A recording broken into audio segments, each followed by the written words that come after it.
और मेरी बेटी को और मेरे साथ इन्होंने इतना गलत काम किया है जो मैम बताना भी बहुत मुश्किल है। मेरी वाइफ और बेटी जब बाहर निकलते हैं, इनका हस्बैंड 55 साल का हो रहा है, पैर पीट पीट के हो करके और घूर घूर के देखता है। और इन्होंने मेरे घर में से सामान पैसे रखे थे, मेरी कुंडल कानों में जो पहने हुए थे वो गिर गए टूट के, वो भी मेरा एक मंगलसूत्र वगैरह मतलब जो भी था वो सब ले गए। तो गाली गलौच में इन्होंने ये भी कहा कि पुलिस को पैसे भर दिए, तेरे जमाई 4-4 कमाते हैं, लाख रुपए महीना कमाते हैं, अब देखेंगे तू कैसे रहेगी यहाँ पे। हमने ये लेटर लिख के रखा कि हमारी इस फैमिली में हम 5 मेंबर हैं, अगर हम में से एक की भी कोई दिक्कत होती है या हम मर जाए तो मैम उसका जिम्मेदारी है, क्योंकि ये अक्सर बोलता है कि हम पानी की टंकी में जहर डाल देंगे। तो ये बहुत असहनीय हो रहा है। कंटिन्यू बैंक साथी दे रहा है 50,000 रुपए तक कमाने का शानदार मौका, और वो भी बिना किसी इन्वेस्टमेंट के। आज ही बैंक साथी ऐप डाउनलोड करें। नमस्कार, मैं दिव्या और इस वक्त आप मेरे साथ देख रहे हैं झलको दिल्ली। आज का जो मामला है उसको बताने से पहले एक सवाल है जनता से, जो भी इस वीडियो को देख रहे हैं उनसे, कि वो कमेंट बॉक्स में जरूर बताएं कि अगर कोई व्यक्ति परेशान होता है, परिवार में उनके साथ मारपीट की जाती है, लड़ाई झगड़ा किया जाता है, उनको डराया धमकाया जाता है, उनके बच्चों के साथ छेड़छाड़ की जाती है, ऐसे में वो व्यक्ति अपनी कंप्लेंट, अपनी शिकायत किसको दर्ज कराए? क्योंकि बात करें दिल्ली पुलिस की तो कार्यवाही के नाम पर कोई कार्यवाही उनकी तरफ से नहीं की जाती। एक परिवार जो काफी ज्यादा परेशान है वो इस वक्त हमारे साथ मौजूद है। पूरा मामला क्या है, परिवार से जुड़ेंगे और आपको जानकारी देंगे। अच्छा, क्या नाम है मैम आपका? मीनू शर्मा। मीनू शर्मा। मीनू जी, क्या हो रहा है बताइए। मैम जो हमारे सामने पड़ोसी रहते हैं, इन्होंने हमारा जीना ही मुश्किल करा हुआ है। ये मैम 27 तारीख में, वैसे तो लड़ाई एक्चुअली चली रही थी, तो हम थाने में गए, उन्होंने क्या कैमरा लगवाओ, हमने कैमरा लगवाया। उसके बाद से इन्होंने इतना परेशान कर दिया, इन्होंने मतलब रोज कभी चप्पल इधर करना, अपने घर से सारा कूड़ा हमारे घर की तरफ कर देना।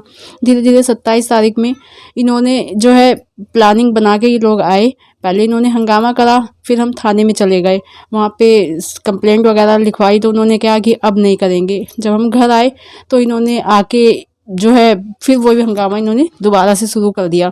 और उसके बाद मेरी बेटी ने जो है मतलब इनके पापा को उन्होंने पकड़ लिया, मुझे मार दिया, तो मैं तो नीचे गिर गई, मुझे पता ही नहीं कि क्या हो रहा है। मेरी बेटी ने इनकी मम्मी के आंख में लाल मिर्च डाल दी। उसके बाद इन्होंने जो करा मैम, बस थाने से आने के बाद ये सब हुआ। पहले तो जो लड़ाई की वजह है, लड़ाई क्यों होती है आप लोगों की इनसे? मैम मैम इनकी जो बेटी है उनके 2 बच्चे हैं। मैम ये इनका पहले जॉब करते थे, कोठिया में रहते थे, तो वहाँ पे इन्हें टाइम मिल जाता था, तो आने जाने में कम टाइम लगता था। यहाँ इन्हें 1.5 घंटा लगता है। ये चाहते थे उस दौरान उन बच्चों को हम रखें। मैम बताओ, और वो बच्चे इतने गंदे, मैम कोई संस्कार नहीं है, कुछ नहीं है। मैम मैं अपने बच्चों के साथ उन बच्चों को कैसे रखूं? उसी चीज़ को, मैटर को ले के इन्होंने जरा सी एक बात से मैम इन्होंने जूतों चप्पलों के ऊपर लड़ाई शुरू करी और यहाँ तक आज पहुँचा दी। मेरी मम्मी को इनकी बहन मारी थी, हिना नाम था उनका, तो इनको पकड़ रखा था। मैंने बहुत चिल्ला चिल्ला के उनसे कहा कि प्लीज छोड़ दो मम्मी को, तो उन्होंने मुक्का मेरे यहाँ नाक पे मारा। उस टाइम मेरी मम्मी तो बेहोश हो गई थी, मेरे को चक्कर आने लगे बहुत ज्यादा। फिर मेरे को कुछ नहीं सूझा, मेरे पापा गिरे पड़े थे और सब रो रहे थे घर में, तो मैंने लाल मिर्च डाली। फिर लड़ाई कुछ शांत सी हुई, अपने घर में गए, हमने गेट बंद करा, हमारे घर के अंदर घुस गए। हाँ। उसके बाद ये बेड खुला हुआ था, तो संदीप ने मेरे को धक्का दिया, मैं यहाँ गिर गई। मैं जोर जोर से चिल्लाने लगी कि भैया भैया प्लीज छोड़ दो। उसके बाद ma'am he pushed me here and pinched me on my main part. Let it be. For which it pained for next 1 week. और उसके बाद पीछे से पापा आए, उसने हटाया उसको, तब वो यहाँ से अलमारी से पैसे भी निकाल के ले गया। हमारी अलमारी का ताला टूट रहा था। अच्छा, तो जब आपको यहाँ पर लेकर आए तो उनके पापा और उनके बेटे दोनों थे? वो दोनों थे, हाँ। और इतने संदीप पीछे से आ रहा था, उसने मेरे को तो फिर छोड़ दिया जब पापा आए, और यहाँ से पैसे निकाल के वो सब भाग गए बाहर अपने घर में, और बाहर से गालियां देने लगे बहुत गंदी। अब यहाँ पर क्या उम्र है बेटा आपकी? 14। और मैम मैं फ्रस्ट्रेटेड हो चुकी हूँ। मैं बाहर निकलती हूँ कभी भी अपनी मम्मी के साथ, तो इतनी गंदी गालियाँ देती है कि मैं यहाँ नहीं बता सकती, बहुत गंदी गालियाँ देते हैं। भी आते जाते।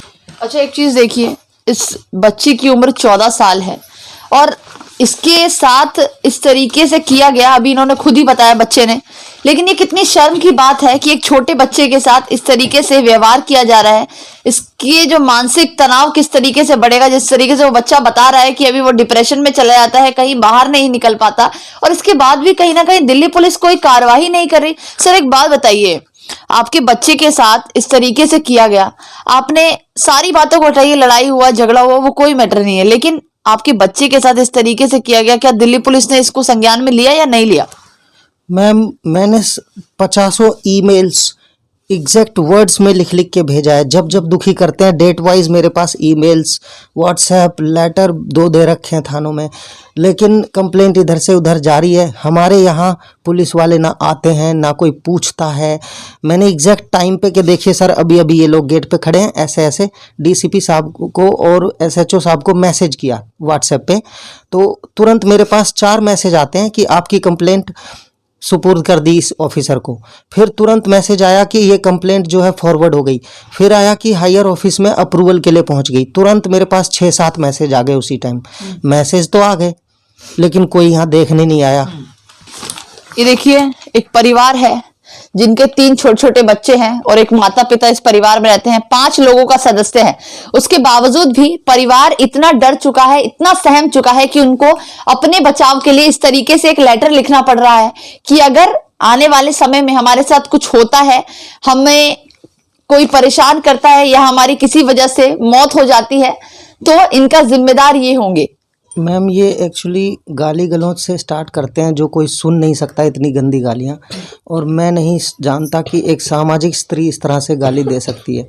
साथ में इनके पिता हरिकेश और संदीप बेटा है, कांता इनकी माँ है और हीना है इनकी बेटी।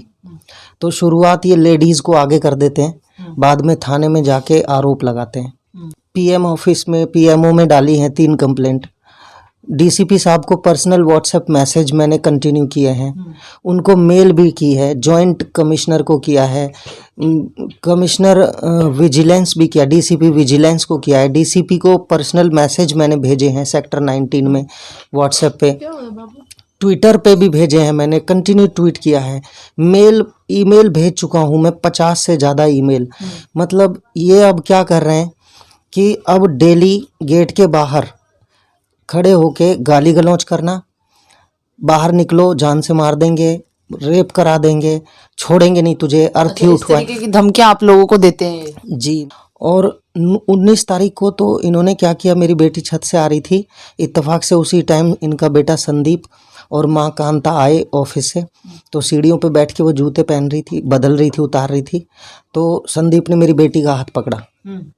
मेरी बेटी जोर से चिल्लाई तो मैं भागा, मैंने गेट खोला तो मैंने देखा ये हो रहा है, तो मैंने खींच के अपनी बेटी को अंदर किया। उसके बाद इसकी मम्मी ने गालियां शुरू कर दी, गंदी गालियां जिसे सुन नहीं सकते। तो अब पिछले 2 दिन से ये गाली गलौज तो करते हैं, लेकिन कैसे करते हैं, जैसे नीचे से ऊपर जाते हुए गाली देते हुए चले गए, गंदी गाली, और ऊपर से नीचे आते हुए, क्योंकि हम हमेशा तो फ़ोन लेके नहीं बैठे हैं, तो इसलिए अब ये रिकॉर्डिंग से बच रहे हैं। अब मैं 112 पे भी कॉल नहीं करता, क्योंकि एक पीड़ित व्यक्ति को, एक कमज़ोर व्यक्ति को मैंने रोड पे चलते हुए पीट दिया, उसने 112 पे कॉल किया, पुलिस आई, पुलिस ने, मैंने फिर एक दबंग आदमी ने भी कॉल कर दिया कि मुझे भी मारा, पुलिस ने आपसी झगड़े दिखा के कलंदरे काट दिए। ये केस बनाए यहाँ पर, तो गरीब को न्याय कहाँ मिला? ये मेरे साथ हुआ। मेरी औकात नहीं है कि मैं इन दबंगों से लड़ सकूं, और आपसी लड़ाई दिखा के कोर्ट में भेज दिया। मैं अपनी बाइक पार्किंग में खड़ी नहीं कर सकता क्योंकि रोज़ तोड़ देते हैं, पड़ोसी के यहाँ खड़ी करी है मैंने।